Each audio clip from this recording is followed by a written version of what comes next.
اعوذ باللہ من الشیطان الرجیم بسم اللہ الرحمن الرحیم سورہ انفال کی چند آیتیں پڑھ رہا ہوں۔ یا ایہا الذین آمنوا اطیعوا اللہ ورسولہ ولا تولوا عنہ وانتم تسمعون۔ اے ایمان والو، اللہ کا اور اس کے رسول کا کہنا مانو، اور اس کا کہنا ماننے سے روگردانی مت کرو، سنتے جانتے ہوئے۔ وَلَا تَكُونُوا كَالَّذِينَ قَالُوا سَمِعْنَا وَهُمْ لَا يَسْمَعُونَ۔ اور تم ان لوگوں کی طرح مت ہونا جو دعویٰ تو کرتے ہیں کہ ہم نے سن لیا، حالانکہ وہ سنتے سناتے کچھ بھی نہیں۔ تشریح سن لیجئے۔ آدمی کے سامنے جب حق بات پیش کی جائے تو ایک صورت تو یہ ہے کہ وہ اس کو ان تمام صلاحیتوں کو استعمال کرتے ہوئے سنے جو اللہ نے اس کو بحیثیت انسان عطا کی ہیں، وہ اس پر پوری طرح دھیان دے، وہ اس کی صداقت کے وزن کو محسوس کر لے، اور پھر اپنے زبان سے وہ صحیح جواب پیش کرے جو ایک حق کے مقابلے میں انسان کی فطرت کو پیش کرنا چاہیے۔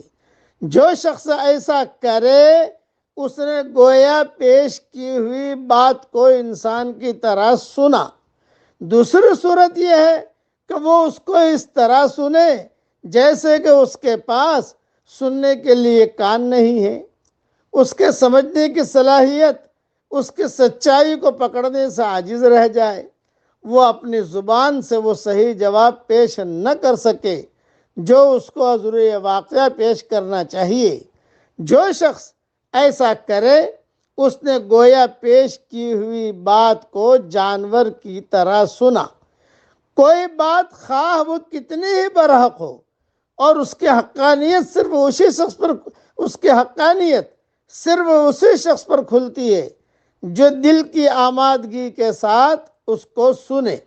اس کے برعکس جو شخص حسد، کبر، مصلحت اندیشی اور ظاہر پرستی کا مزاج اپنے اندر لیے ہوئے ہو، وہ سچائی کو قابل غور نہیں سمجھے گا، وہ اس کو سنجیدگی کے ساتھ نہیں سنے گا، اس لیے وہ اس کی صداقت کو پانے میں بھی یقینی طور پر ناکام رہے گا۔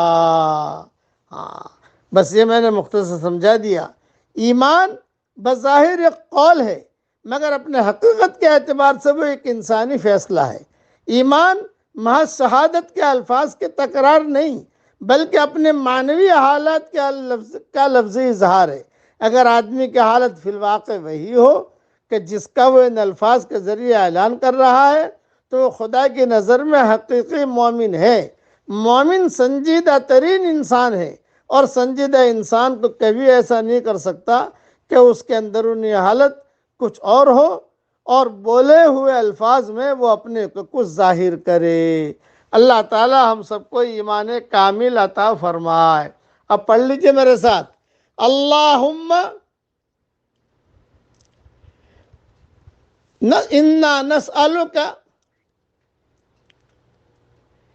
ایمانا کاملا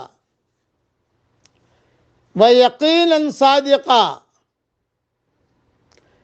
ورزقا حلالا طیبا وشفاء من کل داء۔ یہ دعا مانگتے رہنے چاہیے، اس میں سب آ گیا، ایمان بھی آ گیا، اور ساتھ میں ایک جملہ اور بھی پڑھ لو، اللہم انا نسألک علما نافعا ورزقا حلالا طیبا واسعا وشفاء من کل داء۔ اللہ تعالیٰ یہ دونوں دعائیں ہم سب کے لیے قبول فرمائے۔ اے اللہ ہمیں ایسا ایمان دے کہ اس کے بعد گمراہی نہ ہو، اور ہمیں ایسا ایمان دے کہ اس کے بعد کفر نہ ہو، اور ہمیں ایسی ہدایت دے کہ اس کے بعد گمراہی نہ ہو، اور ہمیں اے تیرا ایسا قرب دے کہ تجھ سے پھر کبھی بھی دوری نہ ہو۔